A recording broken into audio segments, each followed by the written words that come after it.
এই দেশের লোক মূলত একটি শক্তি খোঁজে, সেটি বটগাছ হোক অথবা একটি রাজনৈতিক নেতা হোক। প্রশাসনে কিন্তু তারা বাতাস টের পাচ্ছেন। প্রথম বাতাস টের পেয়েছেন যে অন্তর্বর্তী সরকারটি অত সারাসি না, একদমই তাই। এবং তারা 7 দিনের মধ্যে বিড়াল মারতে পারেনি। ফলে যেটি হয়েছে, বিড়াল এখন মনিবের ঘাড়ে উঠে বসেছে এবং তে ডিকটেট করছে। চ্যাথাম হাউসের যে বৈঠক, সেখানেও প্রফেসর ইউনূস মাননীয় প্রধান উপদেষ্টা তিনি জোর দিয়ে বলেছেন, শুরুর দিকেও তিনি যেটি বলেছেন যে ইতিহাসের সবচেয়ে সুন্দর নির্বাচন হবে। আবারও বলেছেন, কিন্তু আপনি যদি নির্বাচন হওয়ার জন্য যা যা লাগে সেই প্রস্তুতির জায়গা যদি দেখেন, একটা হলো যে সংস্কার বাস্তবায়নের জায়গায় সেটা তো একটা লম্বা প্রসেস, কিন্তু নির্বাচন হওয়ার জন্য, ইতিহাসের সবচেয়ে সুন্দর নির্বাচন হওয়ার জন্য প্রস্তুতির জায়গা আপনি কেমন দেখেন? আমি এখনও প্রস্তুতির জায়গাতে তেমন কোনো কিছু দেখছি না। আরেকটা জিনিস হচ্ছে, ধরেন ইতিহাসের সবচেয়ে সুন্দর নির্বাচন হলো, আপনি টিকমার্ক দিলেন 10টি পয়েন্টে, কিন্তু তার কোনো রাজনৈতিক তাৎপর্য নাই। এবং রাজনৈতিক দলগুলো পুরনো উইন্ডো ড্রেসিং করে ভোট চেয়েছেন এবং একটু একটু কম সন্ত্রাস করেছেন, সেটিও তো নির্বাচন। কাজেই ওনার এই কথাটা আমার মনে হয় উনি আশাবাদ ছড়াতে চেয়েছেন, যাতে সব স্টেক হোল্ডাররা এর জন্য প্রস্তুতি নেয়। প্রথম ধাক্কা আমি খেলাম নির্বাচন কমিশন থেকে। নির্বাচন কমিশন তো স্বয়ংসম্পূর্ণ হওয়ার কথা। সরকারের, আপনি জানেন নির্বাচনের সময় সরকারের কত বড় অংশ নির্বাচন কমিশনের হাতে চলে যায়, এবং সিভিল যা অ্যাডমিনিস্ট্রেশন, চাইবেন, পুলিশ, তারা যা চাইবেন, উনি যা চাইবেন সেটি যেমন আমরা ফ্যাসিবাদের সময় দেখতাম যে নির্বাচন কমিশনের প্রধান বলতেন আমার এগুলো লাগবে না। কেন লাগবে? কারণ উনি তো নির্বাচনের রেজাল্ট জানেন। একদমই তাই। কাজেই কিন্তু এই নির্বাচন কমিশন ওই ভাষায় কথা বললে হবে না। তিনি সরকারের কি কি সহযোগিতা চান সেটা তার জানা উচিত। আমরা চাই তাকে স্বয়ংক্রিয়ভাবে ব্যবহার করতে, কোনো পক্ষপাত না, কে ক্ষমতায় আসবে কে আসবে না এগুলো তার হেডেক না। উনি একটা দারুণ নির্বাচন করতে হলে নির্বাচন কমিশনকে আমরা বারবার করছি কি, ব্যক্তির উপরে নির্ভর করছি। এই ব্যক্তির উপরে নির্ভরতা আমাদেরকে কিন্তু ভয়ঙ্কর জায়গায় ঠেলে নিচ্ছে। প্রতিষ্ঠানের জায়গাটা, প্রতিষ্ঠানকে আপনাকে মানে গুরুত্ব বাড়াতে হবে, প্রতিষ্ঠানকে আপনার কেপেবল করতে হবে। এখন আমরা রাজনৈতিক দলেও কিন্তু তাই চাই।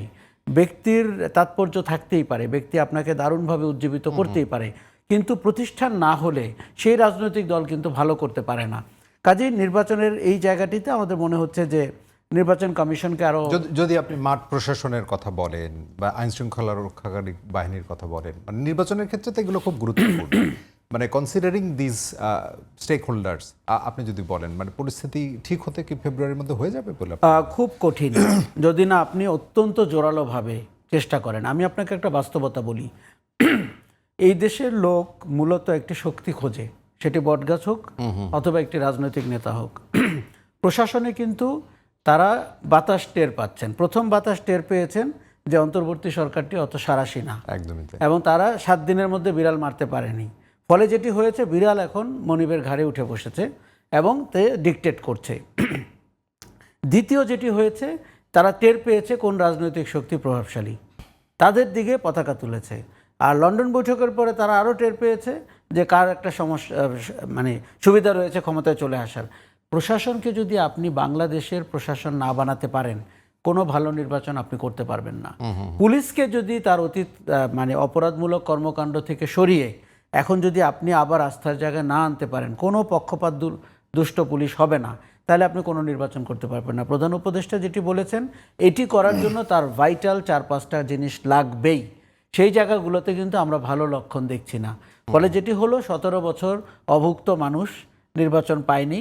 সে হয়তো অভুক্ত মানুষের মতোই আচরণ করতে পারে, আপনার ভোটার টার্ন আউট অনেক বেড়েও যেতে পারে, কিন্তু নির্বাচন, সুষ্ঠু নির্বাচন হওয়ার যে কয়েকটা মানদণ্ড রয়েছে সেই জায়গাটিতে সরকার এখনো আমার মনে হয় না। আসলে আপনার মনে হয় কিনা, মানে যদিও এটি আসলে তাত্ত্বিক একটা আলোচনা, যে চমস্কির সেই বিউইল্ডার্ড হার্ট আপনার শুনেছি, যে মানুষ একটা সময় আসলে অপলোক তাকিয়ে থাকা, মানে সে আসলে আশান্বিত হয়, আশাভঙ্গ হয়, আবার অপলোক, সেইটি তো আমরা আসলে প্রত্যাশিত না। মানে একদম প্রত্যাশিত না। কিন্তু আপনি আপনার প্রোগ্রামে শিরোনাম করেছেন না, কোন পথে বাংলাদেশ।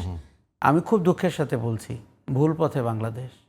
এর কারণটা বলি, অভ্যুত্থানের শক্তিগুলো কোথায় আপনার এই গত 10 মাসে? আমরা কি করেছি জানেন?